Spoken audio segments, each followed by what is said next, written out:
everyone, Marianna here, and welcome to my channel Become Secure Now.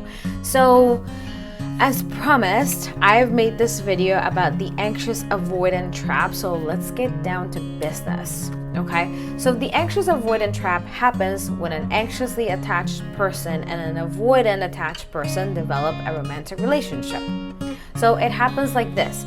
While the anxiously attached person wants closeness and intimacy, the avoidant one feels like really uncomfortable when things become too close. So the avoidant wants to keep you at arm's length and keep their distance to not get too close to you, making the anxiously attached partner crave more closeness. So that need for closeness makes the avoidant even more distant, and that makes the anxious more needy, and it's like a vicious cycle like that. So sometimes, it creates a vicious cycle that is very unhappy for the relationship and very unhappy for both. So let's talk about a little bit. Secure attached individuals will most likely not bond with avoidance because avoidants like to keep at arm's length. Secure attached people are more empowered and they're like, look, if you don't want closeness, this is not going to happen. So anxiously attached people are more attracted to the emotionally unavailable avoidant. Okay? So that's what, if you're anxiously attached, that's the reason why you get so many emotionally unavailable people around you. So when this happens to an anxiously attached person, the combination with an avoidant is more pronounced and it's more painful. So the main issue with this relationship is the closeness. Okay, during the anxious-avoidant trap, the main issue is exactly that, the amount of closeness. It's wrong for both parts. Avoidance thinks is too much, and anxiously attached thinks is not enough. So when they have this ongoing issue of closeness, then everything in the relationship becomes an issue, and the relationship can become very, very toxic. So the biggest part about the trap is that unknowingly so, you fall into it, and unknowingly so, you stay there for years, and when you realize it, it's very, very hard to get out. So what happens with this combination with these two characters is that they're both really good at exacerbating each other's insecurities. Okay, that is why the combination works so well, and it's so difficult to just split. So both anxious and avoidant have something that it's called attachment system. Your attachment system tells you how close or how distant your loved one is. For the anxious partner, when they sense that their partner is being too distant and they need more closeness, their attachment system becomes activated. And to do that, you need activating strategies. So what are activating strategies? Activating strategies are any action that will keep your partner close to you.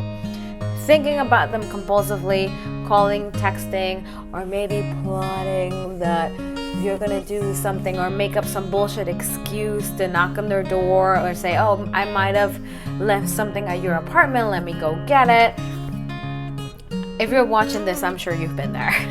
So that is what an activating strategy is.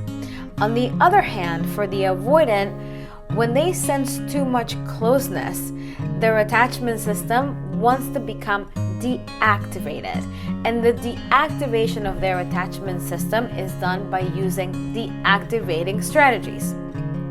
Sounds opposite, right?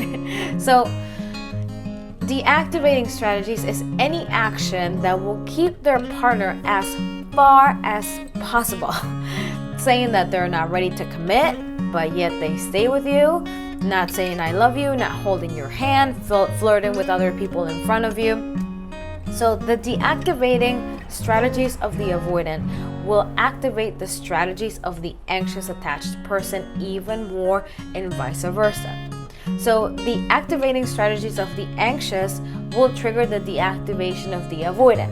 So this cycle really complements each other, and that's why relationships like these can last for years, and even just like marriages, they endure this type of cycle, like marriages with children. And I don't know, maybe you've seen like your grandparents were there, or were like that, or your own parents were like that, or friends of yours.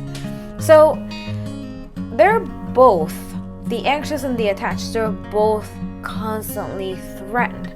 The anxious person is threatened that the avoidant will leave, and the avoidant is threatened that the anxious wants to get too close. So how can you recognize that you are in the anxious avoidant trap? So let's get into it right now. There are 6 big signs, okay? Number 1 is a roller coaster effect. It's what I like to call throwing you a bone, okay? This is mainly done by the avoidant. Avoidants are very emotionally unavailable, and they know it. So usually they tend to act really cold, but all of a sudden they give you a compliment or they kiss you in public, and they become really available and they become really sweet. So they do that so then they can see you thrilled, meaning going up with the roller coaster, okay? You go up, and then they act really cold and they bring you down. So that's why it's called the roller coaster effect, because they give you hot and cold, up and down. So it feels like a really high and a really low. And it makes the anxiously attached person feeling like they live in a very unstable world, and it can be very painful. So number 2 is the emotional counterbalancing act, and this is done again mainly by the avoidant. Avoidants often feel more powerful and more independent when they see the anxious wanting closeness or acting needy, okay? Their self-esteem is often inflated when they see the anxious partner needing them so much. The avoidant needs the anxious partner to do just that, to make them feel powerful. So that's why they don't break up and they stay, even if they show you signs they're not really that into you, okay? So, for example, I have many clients that tell me, well, if this person is not into me, he or she doesn't hold my hand, doesn't hug me, no PDA, keeps me as a secret with his friends, doesn't introduce me to his parents, disappears for 4 days, and does all these things, obviously this person is not that into me. Why is this person with me? And this is the answer. An avoidant needs you to feel powerful, and you reinforce their insecurities, okay? So this is the answer. They need to feel powerful to reinforce their desire for independence. And that is another sign that you're not codependent and that you're not crazy. Usually what happens is that timing is everything. You bump into an avoidant, you went for the challenge, don't think you can change them. Okay?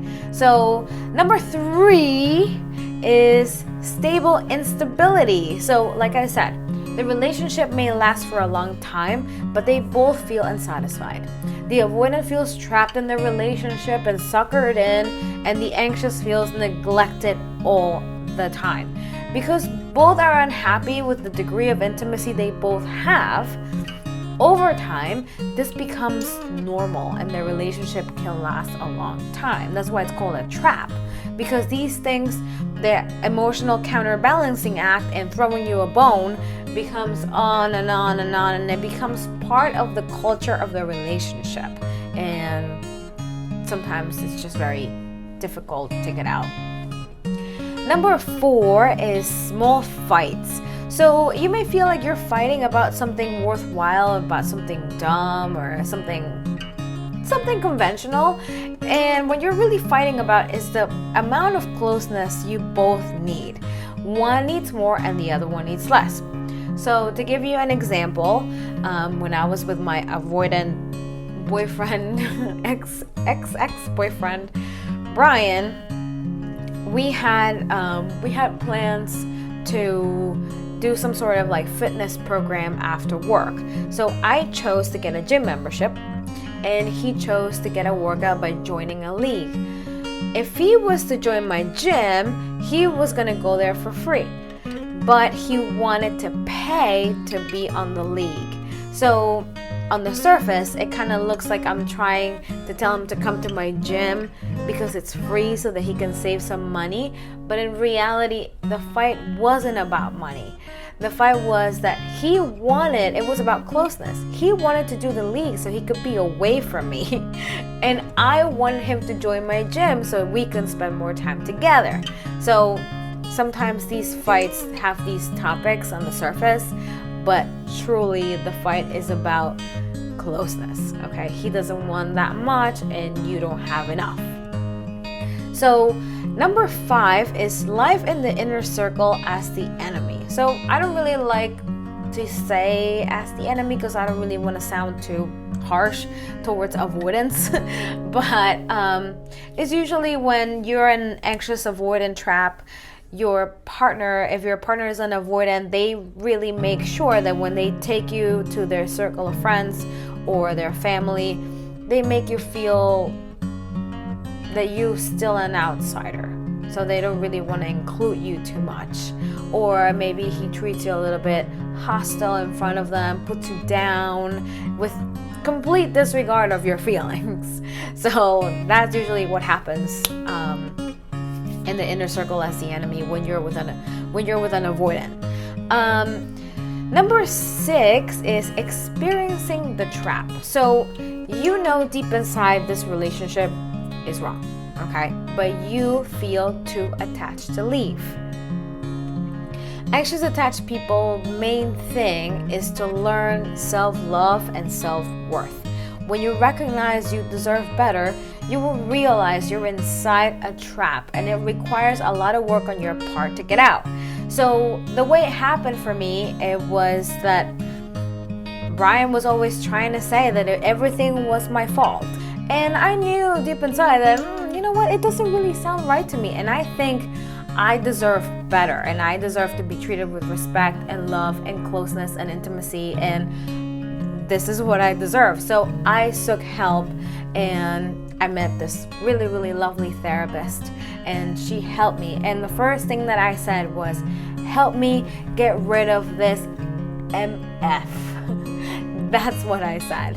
And we worked a lot on developing self-worth and having this knowledge about where you are standing in front of what an avoidant is, what an anxiously attached is really helpful so that you learn to recognize where you're at and you learn to recognize who an avoidant is so that when you see one, you run fast.